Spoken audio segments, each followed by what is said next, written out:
polls, and it would be great to get some response. So let's start. Welcome to the Nonprofit Report, your weekly update on nonprofit organizations, issues, and leaders. I'm your host, Mark Oppenheim, and today we will talk about the 100 Club organization, which supports first responders, with guests Caitlyn Brennan, CEO of the 100 Club of Chicago, Angela Harrolle, President and CEO of the 100 Club of Arizona, and William Skeen, Executive Director of the 100 Club of Houston. And a reminder to Zoom attendees, we will take 3 snap polls during the show, and we'll announce results. And questions submitted through the Q&A function at the bottom of your screen will be included in our discussion. So thank you all for joining us. I've so looked forward to this discussion. It's so important. Last year, before COVID hit, close to 150 police and firefighters died in the line of duty. And that was 2019. And that doesn't really touch the reality of what first responders and their families face, particularly in this COVID era, where first responders cannot protect themselves as they're protecting us.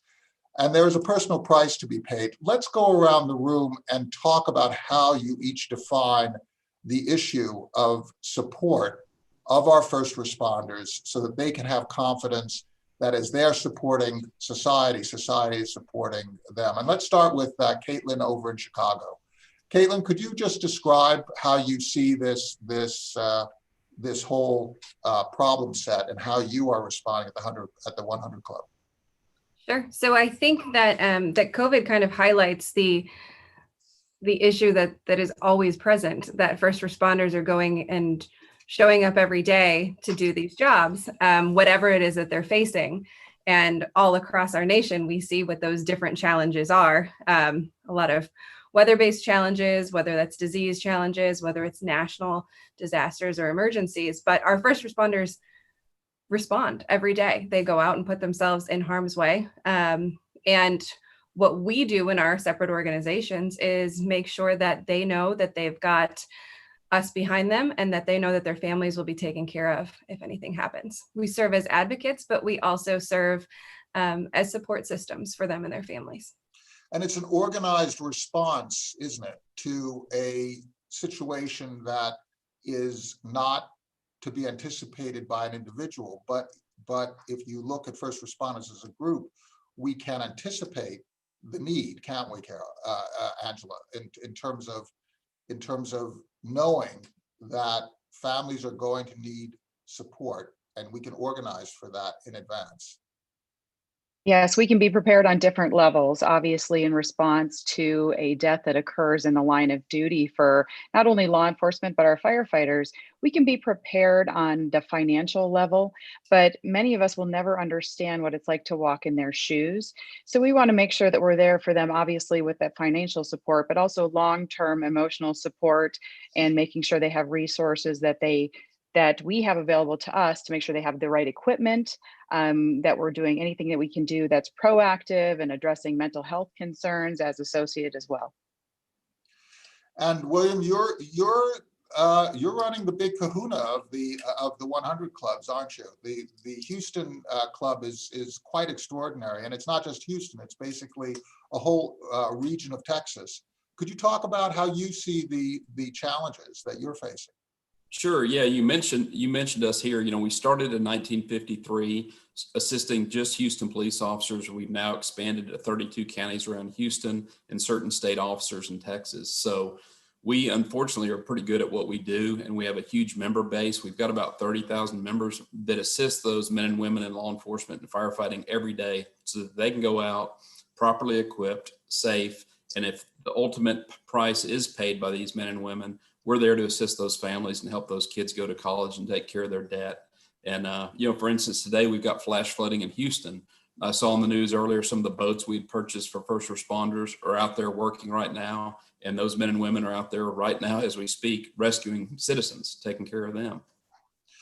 Talk about the articulation of the social compact and as it affects the whole idea of first responding, right? We in America have developed these groups, right? Some of them are governmental groups. Some of them are at a federal level. Some of them are at a local level. Some of them are at state level. We have nonprofits. We basically come together to solve problems. You were talking about buying boats, right? Houston is flooded regularly. It would seem that having boats available during a flood would be kind of a no-brainer. Talk about how you think about that idea of having a nonprofit through private donations buy boats. That would seem to be essential equipment for your first responders. Well, exactly. You know, the purpose of the club was originally to take care of injured officers and firefighters. They started proactively thinking in the 60s and 70s when bulletproof vests were first created to let's try to protect these officers. Let's see what we can do. And the club for 67 years has done what they can to purchase life protecting equipment, helmets, radios, bulletproof vests, armored vehicles. And as the flooding increased in Houston, we saw officers and firefighters putting themselves in harm's way while not properly equipped. Our member base thought that would be a great idea in our board, and we purchased the boats to help protect them. So that's what we've done. For our whole focus is to help these officers, firefighters proactively anticipate any needs they may have and be there when a tragedy occurs. And you can take a multi-pronged approach, right? It doesn't mean that somebody has failed, but while the cogs of government are grinding and there are debates about whether it's boats or bulletproof vests, you can decide that right now we need boats, and you can just make a decision. And if you have the money, buy some boats. It's incredible our speed. I'm a retired state officer, and I saw the speed that government worked in my career in law enforcement. Very slow, very arduous. We're able to instantly identify a need when there is a need by these agencies. And within 30 days, we can purchase the equipment they need, cutting out all those loops, getting it in their hands, and making their job safer. Do you all see that there much of a distinction between the various regions of the country in terms of the needs of officers, of firefighters, of different first responders? I'm including the EMT, the health first responders. Do you feel that it's kind of Caitlyn, the red state, blue state stuff is not a big issue? It's just basically first responders have a lot in common, and the needs are very similar. Or do you see the distinction here in a place like Chicago, which is, I guess, a very blue area? A place like Houston would be, or that part of Texas, perhaps a little bit more red. Does that really make a difference, or does it make a difference? I think that the needs of first responders is national. So they're all going to need the same basic things. I think what the ability to have these clubs targeting certain regions is that we don't have fires like Arizona does. We don't have flooding like Texas does, but we have massive snowstorms. And we also have some other different, non-climate related issues in Chicago that aren't necessarily across the nation. But I think that the power is being able to say, this is what the hot item button is for Chicago and for Illinois. And here's where we can help patch. Here's where things fall through the crack with the government or with grants that are available federally. And that's where we can help. That's where we can assist. You referred to the non-climate related issues in Chicago. Chicago, of course, is a center for gun violence and very well known. There are racial tensions that are articulated in different communities in different ways. One of the things that I find, Angela, is that you have trauma that is experienced on all sides, where you have, on the one hand, the welcome support of law enforcement during a flooding event, a fire event, a snowstorm. Yet you also have fear that exists on both sides in different communities. How does trauma affect, and the trauma today that is coming out, right, whether it's pandemic trauma or the issue with Black Lives Matter and distrust with, amongst certain communities, and the criticism that officers receive and are trying to respond to and are trying to figure out a balanced way to do their job. How does that affect you, Angela, in Arizona? How does it affect you, William, in Houston? And then Caitlyn will come back to you in Chicago. Angela, you want to take a first cut at this idea of trauma on all sides? Sure, absolutely. Trauma, it has a ripple effect. There are several different components of trauma that we need to look at. And there was a study done just in 2015 talking about how an officer might experience up to 188 critical incidents during their career. A critical incident is different for everyone. It could be working in that flooded area. It could be working in that blizzard condition. Or for us in Arizona, we have a lot of fires, wildland fires, and a lot of people are dispatched even outside the state of Arizona. So those traumas can be multi-layered, so they can affect not only the individual, but the department, and then bringing it back even into the family arena. Now, we cover the entire state, and we're extremely honored to do so. And we want to make sure that our goal is to get ahead of it, try to be proactive, or make immediate resources available to them. So we've implemented 2 apps that exist, like I said, to every law enforcement and fire agency throughout the state of Arizona, called Bulletproof, obviously on the law enforcement side, and then Fireproof on the fire side. Now, those apps provide immediate resources to mental health and wellness needs of our public safety officers in the event that they do experience a trauma. So now they can go to their phone and they can, whenever the time is appropriate, get immediate counseling needs, therapy needs met. And then we can also take that and offer that to the families. Now, the families have resources as well. So you talk about traumas, obviously there's that continual negative rhetoric that we're experiencing here in 2020. And, it started with COVID and went to curfew, and we're kind of seeing lingering components of both. But those traumas, again, focusing on that trauma piece, they're so impactful on every level. We want to make sure that the spouses at home are receiving access to resources as well. We've implemented weekly spousal support groups in Arizona because they are experiencing bricks being thrown through their front windows that say #Black Lives Matter. And that front window might actually be into their children's bedroom. They have people that are loosening lug nuts on vehicles that are associated with law enforcement. It is scary. It's scary for the children. It's scary for the spouses. And then also, of course, with the law enforcement or potentially firefighter as well. Again, for us, it's staying ahead, trying to be reactive when necessary and immediate to whatever the climate change might be that affects our public safety members. We have to talk to each other, don't we? Absolutely. We have to talk with each other. And, 180 traumatic incidents is like 180 gut punches. Mm-hmm. It has an effect. It has a physical effect. William, how do you see this whole issue? How do we resolve it? We can't resolve it by saying I'm too tough or la la la la la, or not talking to each other. But we don't seem as a society that needs to come together to have found a way to bring people into conversation about their trauma, their different traumas. Yeah, I think, there's traumas in public service, police, firefighting. Those traumas are brought home to the family. The families are impacted every day. An officer or firefighter goes to work not knowing if they're going to come back. And those traumas are real. It's being talked about a lot more now among the first responders, the mental health of these folks and the toll it takes doing what they do. Men and women get into the public service sector to serve people.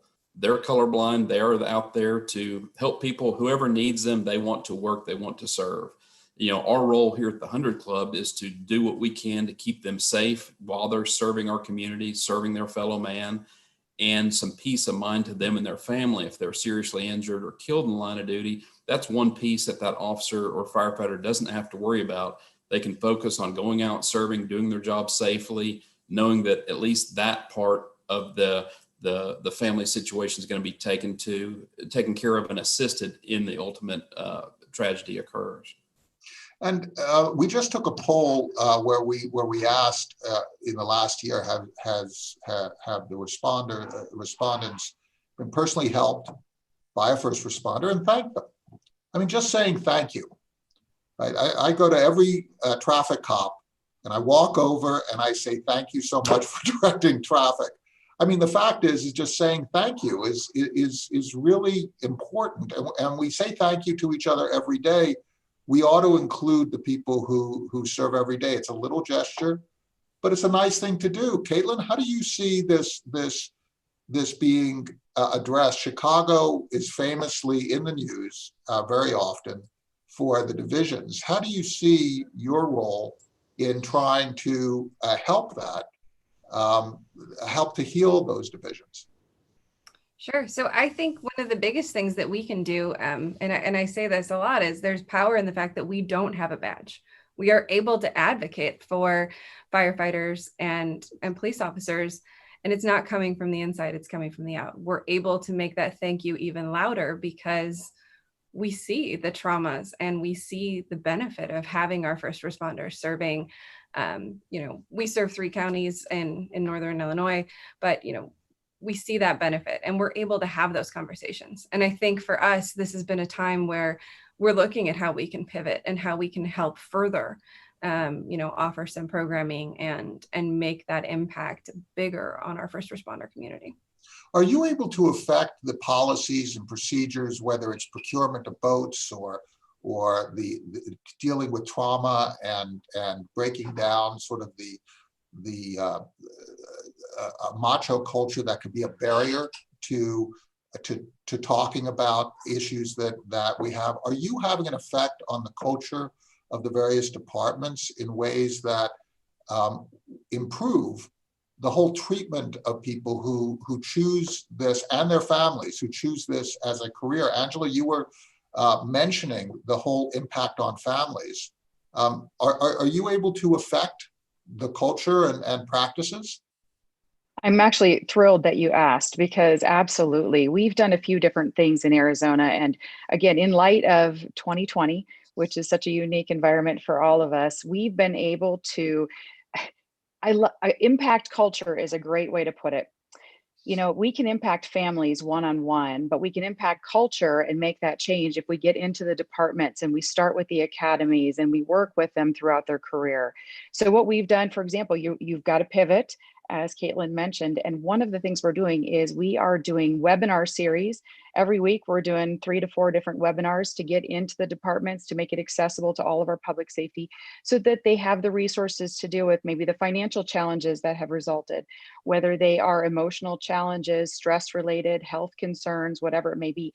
We're getting in front of them in their homes via Zoom, like I said, via webinars every week.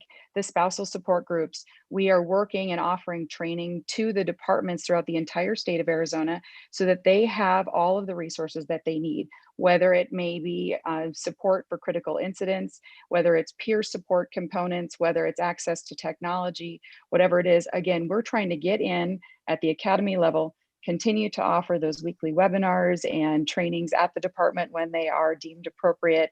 And then of course, offering the same resources to family members so that they can continue to grow and understand that culture of which their loved one works in, and be available to them in the event that things do go sideways. We just finished another poll, and we asked about the biggest challenge faced by first responders. And it's interesting, three areas received the greatest attention. One is the physical danger of the job. Second is the lack of community moral support and understanding. And the third area was insufficient support dealing with trauma, which is just part of the job. This is where it seems that the issues that where we seem to be using polarized language can actually come together. When people are talking about defund the police, right? What we're all talking about is shifting how resources are used and really having a dialogue of where those resources can be used wisely, right? If trauma is a big issue, if physical danger is a real issue, if certain equipment is a real issue, then we can invest in ways that change to meet those issues, right? Whether it's buying boats or buying protective gear, or helping, as you say, Angela, in providing trauma-informed practices, shifting culture, we can actually change. And maybe we bring people together instead of yelling at each other and say, yes, no, maybe there's a gray area where it's kind of both, right? We can actually change our behaviors and do it in dialogue with each other. William, could you comment on that whole idea of moving beyond this and sort of conceding that each side might have a point, and maybe we can come together, talk it out, and create some shifts? Yeah, I think in law enforcement and firefighting, it's continually evolved. You look at policing in Texas and America in 100 years, they've evolved, they've addressed changes, they've tried to get better. The young folks in the academies right now, 23, 24 years old, they're there to serve, and their reality of policing is going to be a lot different than mine was years ago when I became an officer.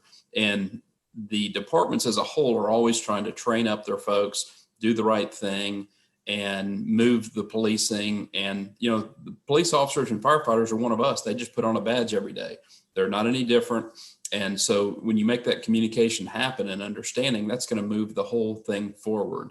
And, you know, we're there as a club to kind of move forward with them, whatever those needs may be. You mentioned about thanking folks. That's what we try to do here. You know, we provide the equipment, the assistance. We do annually. We thank officers by honoring their heroic actions, and firefighters every year. That's one night a year where they're able to bring their families together and highlight the good things in policing, the good things in firefighting, and honor them among their peers and their other officers and firefighters for why they go into this career. And they're not doing it for the money. It's because they're servant hearts and they want to take care of their fellow man. And anything we can do to advance that, you know, that's great. We just got a comment by Lanny Medina, who made reference to his father, who started Lake County Bluecoats in Northeast Ohio in 1965, which still thrives today. And he just wanted to draw attention to the fact that, you know, we all are, and it basically is your point, William, right? In the West, we're not suffering floods, we're suffering fires. Floods will come in the aftermath of the fires. Right, and then you have first responders, law enforcement, firefighters, people who are even unaccustomed. We're having military folks coming in to help in this. Very often, in order to process what you've experienced, William, what families have experienced, people move into providing support in these types of organizations to help themselves process and help their communities process. Can you talk a little bit about how you got involved and how the people who surround you have gotten involved? What are the motivations, and how does that actually help to heal and continue the energy, the positive energy towards service? Caitlyn, you haven't spoken in a while. How did you get involved in the 100 Club? And if you could just give a sense of the personal stories of people who are surrounding you that created this motivation toward continued public service. I've been with the club for 7 years. I've had a lifetime of public service, but I started targeting working with our students who are in higher education. So our dependent children and spouses. We do a 100 Club educational assistance program. So I started working with that and kind of moved into this position over those 7 years. The people who surround us, the people in the 3 counties we serve, and our board members are people in the community who say, we understand that we need our first responders and we're here to help, and let us know how. And I think that piggybacks on everything we've been talking about. You know, there's the ability to give first responders things that they need that aren't offered to them or aren't part of, you know, their budgets or part of basically what the public sees or what the higher ups see as the need. So everyone who's involved with our 100 Club has said, we appreciate the service and we're here to help, and let us know how. And we create support nets around our families and around our first responders. And Angela, how did you get involved? Well, I got involved the hard way. I actually started out and spent a decade as a federal agent, and I fell in love with a gentleman who happened to be a police officer, a firefighter, and a paramedic in Arizona. And unfortunately, he lost his life in the line of duty. He was killed during a helicopter rescue in Sedona, rescuing 2 lost and dehydrated hikers. So that was my first involvement and exposure to the 100 Club, was actually as a recipient, as someone who was benefited, because when this happened, and we're going way back now, but in 2008, our economy took a huge turn. So that financial support was incredibly beneficial to my small children and myself. And ever since that moment, I wanted to figure out a way to pay it forward. to get back involved. And from the not only the law enforcement perspective, but as a survivor perspective, as a spouse, and as a mother to 2 children who may have long-term needs like schooling and education, et cetera. So I had the opportunity to start working with the 100 Club in different capacities, but initially it started in that mental health focus. The suicide awareness piece, we started developing a suicide awareness program, and that is one of the big numbers that often is not addressed. You know, we talked earlier that, you know, we have an average of 150 officers that lose their life in the line of duty every single year to what we call a true line of duty death. But we far exceed that number when it comes to suicide and how it affects our law enforcement. That number usually exceeds 150 per year. And that's a trauma in and of itself to our culture, to our public safety culture. And that exists on both sides, not only law enforcement, but fire. So came into the role in that capacity, and later was fortunate enough to be asked to move into their CEO role, of which I've been in now for 5 years. And I've been able to take these experiences that I've had, not only personally, but walking in the shoes of others and helping other families throughout this process, and giving them perspective and guidance of how best to move forward and how to channel that energy and affect change. Affect the culture, get involved early, and make sure they're there with their loved ones, that they have simple things like their personal emergency documents in place, little things that we don't think of on a day-to-day basis that will long-term affect these families. You know, first of all, I want to just express